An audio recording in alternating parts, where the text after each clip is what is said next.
Red Redondo and the Sheriff of No Man's Land. Introduction. Justice for sale.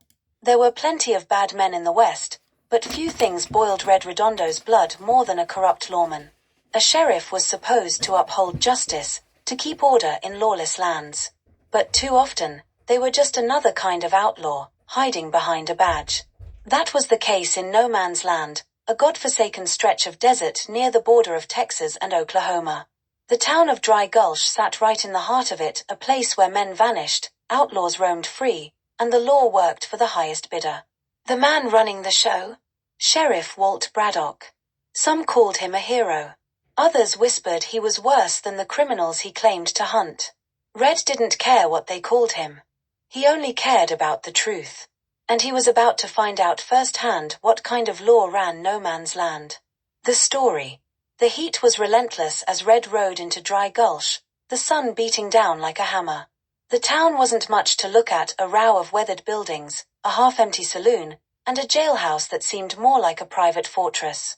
As he dismounted outside the saloon, Red noticed the wanted posters nailed to a board near the entrance. One name caught his eye. Tommy Graves, $500 dead or alive. Red frowned. He'd heard of Tommy Graves, a young ranch hand who'd killed a man in self-defense. The story was murky, but folks said the man he shot was one of Sheriff Braddock's friends. And yet, $500? That was a bounty for a cold-blooded killer, not a scared ranch hand. Red had a bad feeling. He pushed open the saloon doors. The place was half empty, with a handful of cowhands drinking quietly. At the bar stood a tall man in a starched black vest, his boots polished, his silver badge gleaming. Sheriff Walt Braddock. He turned as Red stepped in, eyeing him with cold amusement. "You ain't from around here, stranger." Red leaned on the bar. "Just passing through." Braddock smirked. "That so? Well, in Dry Gulch, we like to know who's riding in and why. Keeps the peace." Red took a slow sip of whiskey. "From what I hear, peace in Dry Gulch costs a high price." Braddock's expression darkened. "I don't like folks asking too many questions," he said. "Especially about things that ain't their business." Red set his glass down. "Then I guess I'll have to make it my business." Braddock's hand twitched toward his gun, but then he smiled. "Careful, stranger. You're poking a rattlesnake with that tone." Red just stared. "I kill rattlesnakes." The saloon went dead silent. Braddock chuckled. "We'll see about that." Then he turned and walked out. Red knew what that meant. Braddock wasn't done with him. A midnight visitor. That night, Red bunked down in the back of the livery stable. He wasn't stupid enough to stay at the town's only hotel. Just past midnight, the door creaked open. Red didn't move. His hand was already on his gun beneath his blanket. A shadow slipped inside. Small. Nervous. Young. Redondo. Red sat up. "Who's asking?" The lantern light flickered, revealing a boy no older than 16, skinny and covered in dust. "My name's Ethan Graves," the boy said. "Tommy's my brother. I know why you're here. You gotta help him. Braddock's gonna hang him at sunrise." Red's jaw tightened. "Where is he?" Ethan swallowed hard. "Jailhouse. They're keeping him in the back cell, but Braddock don't plan on a fair trial.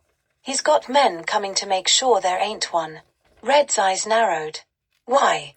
Ethan's voice dropped. "Because Tommy found out something about Braddock. Something bad." Red didn't need to hear more. He grabbed his hat. "Let's go." The jailhouse raid. The streets were empty, save for the soft glow of the sheriff's office lantern. Two men stood guard outside, guns on their hips, laughing over a bottle of whiskey. Red moved like a shadow, slipping between buildings. He waited until one of the guards turned to spit, then struck. Crack.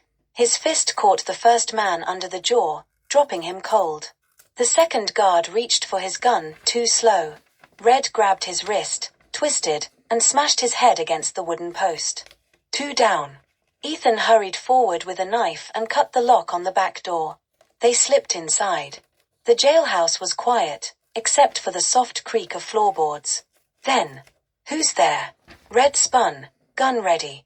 A thin, dark-haired man sat behind bars. Tommy Graves. Sure, Red whispered. We're getting you out. He stepped toward the cell just as the front door burst open. Hold it right there. Sheriff Braddock and 4 of his men stormed in, guns drawn. Red didn't hesitate. Boom. He fired first, dropping the closest deputy before the others could react. Ethan dove for cover. Braddock's men fired, bullets whizzing past Red's head. Red rolled, came up on one knee, and shot another man square in the chest. Bang! A bullet grazed his arm, burning hot. Braddock grinned. You ain't leaving here alive, Redondo. Red wiped the blood from his arm and smiled. Neither are you. Braddock fired. Red dodged left, then fired twice. Crack crack. Braddock stumbled back, clutching his gut. The last deputy ran for the door. Ethan shot him in the leg. Red turned back to Braddock, who lay gasping, blood pooling under him. You're done, Red said. Braddock coughed. Someone will take my place. Red holstered his gun. Not if I have anything to say about it. Epilogue, Justice in Dry Gulch. By sunrise, Braddock's men were either dead or gone. Tommy Graves walked free, his name cleared. The town, once under Braddock's control, now had a chance to start fresh. As for Red, he tipped his hat to Ethan and Tommy. Time for me to be on my way. Ethan looked up. Where will you go? Red smirked. Wherever the next fight for justice takes me. And with that, he rode off, leaving behind one more town that would never forget the name Red Redondo.